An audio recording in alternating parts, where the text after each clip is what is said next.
Bueno, pues bienvenidos a la sesión del curso introductorio a Etimologías 2. Recordar que estos cursos introductorios son nada más una probadita, una muestra de lo que lleva la asignatura, de los aprendizajes mínimos que va a buscar la asignatura en el sistema abierto. ¿Sí?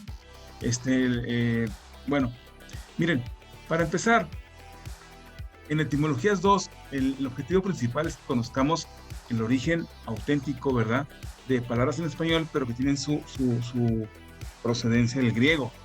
Esa es la idea de Etimologías 2, básica en este curso. Y el objetivo, pues, es alcanzar, en pocas palabras, alcanzar un vocabulario de palabras que tengan su origen, como pues comento, del griego. Bueno, miren, antes que nada quiero platicarles que aquí en Etimologías 1 van a volver a ver el tema de los elementos morfológicos que vieron aquí en Etimologías 2, van a volver a ver el tema de los elementos morfológicos que conforman la palabra, que vieron en Etimologías 1, la raíz, el prefijo, sufijo, infijo. Bueno, todo eso lo voy a brincar porque este curso nada más, les digo, hace un paseo de puntos clave de la materia. Entonces, para no repetir eso que ya lo vi en el video de Etimologías 1, que ustedes lo vieron cuando vieron Etimologías 1, me voy a brincar, a menos de que alguien quiera hacer alguna pregunta de ese punto, de ese temita, me dice para ir entendiendo el problema, para ir regresando, quiero decir. Y quiero, si no hay ningún comentario al respecto, quiero compartirles este esquema que tengo aquí en la pantalla, donde nos platican cómo nació el español, hacia grandes rasgos, una aproximación muy general. Se considera que la lengua primera, o llamada proto primero, es la lengua indoeuropea. Esta existió mucho más atrás del griego y del latín, que son unas consideradas lenguas clásicas, antiguas, ¿no? Todavía más atrás. Eso también se platicó en Etimologías 1.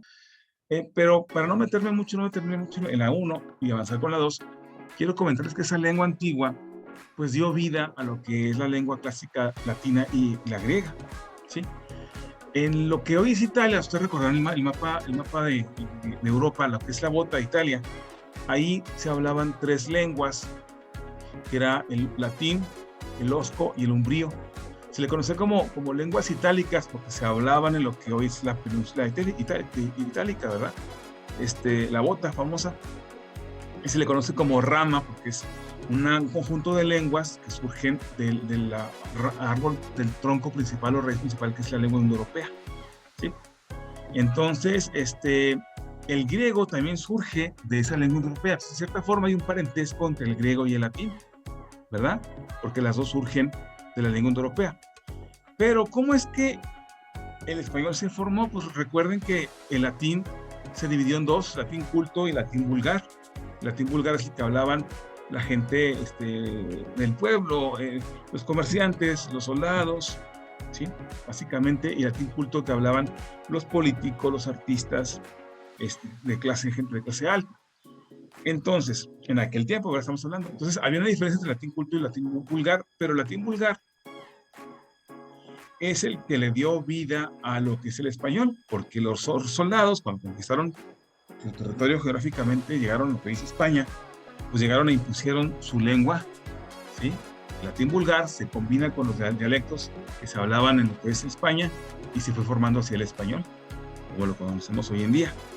Pero la pregunta es, ¿cómo fue que el griego dejó palabras en el español? Ya sabemos que el 75% de las palabras son de origen latino. Pero ¿cómo es que el griego llegó al español? Pues llegó básicamente por tres maneras esenciales. La primera es que el griego legó palabras al latín. O sea, el latín adquirió palabras del griego, y no nada más palabras, sino muchos elementos culturales, como por ejemplo los dioses latinos, básicamente son los mismos dioses de los griegos, solo que con otro nombre. Por ejemplo, Zeus, el dios griego, el máximo dios, acá en el latín es el dios Júpiter, es el mismo, solo que con nombre diferente. Y así hay varios elementos culturales que fueron copiados, digámoslo así, del latín, copiados del griego. Igual muchas palabras se quedaron en el latín y de ahí llegaron al español. Pasaron al latín vulgar y del latín vulgar se fueron al español. Ese fue un medio por el cual brincó el griego al español. Pero también el griego dejó palabras en el árabe, muchas palabras en el árabe, y llegaron a través del árabe. Recuerden que los árabes conquistaron durante mucho tiempo la península ibérica estuvieron ahí y muchas palabras nuestras tienen origen del árabe. Todas las palabras que empiezan con al significa el o la. Por ejemplo, albañil, albané significa, ese es del árabe albané, que significa el constructor, al es él. Y así tenemos muchas palabras de origen árabe, pero a través del árabe también se metió el griego. El griego dejó palabras en el árabe también. Pero también el griego llegó de forma directa, o sea, porque los griegos eran también comerciantes y hicieron relaciones comerciales con los grupos antiguos que vivían en lo que hoy es la península ibérica, desde antes de que llegaran los romanos, y su relación comercial pues le dejó palabras a ese territorio, a esos dialectos, y ahí se quedaron y llegaron hasta el español. Así que hay una influencia del griego también en el español, no tan marcada como la influencia de las palabras latinas, ¿verdad? Pero sí hay un buen empuje.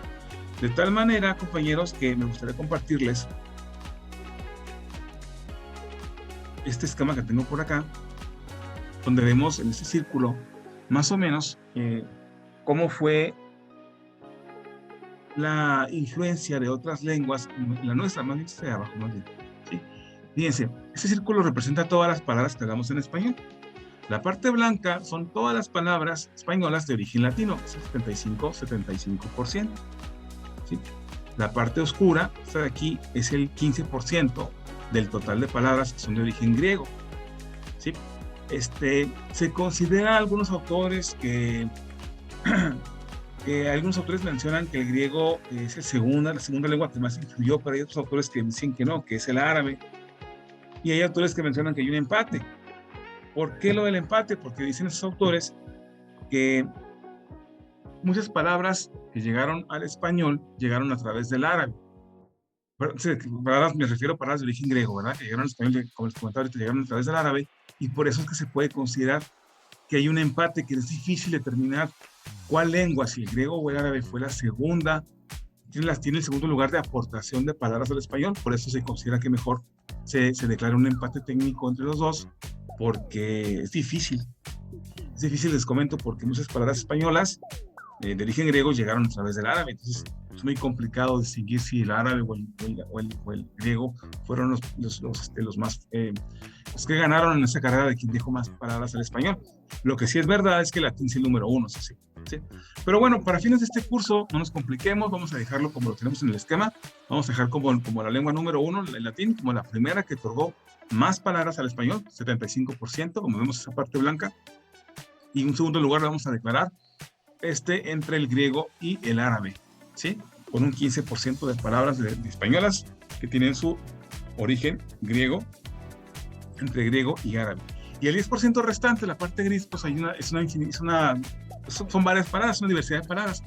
Incluso hay palabras de origen, como lo van a ver como lo vieron en Etimología 1, ¿verdad? De origen prehispánico, como el náhuatl, también legó palabras al español. Y hay diversas lenguas aquí que conforman ese 10%, incluso el hebreo también. Bueno, ¿cómo la ven, compañeros? ¿Alguna duda que tengan hasta el momento? Dana, Arturo, Karen, Kevin. No, hasta ahora no.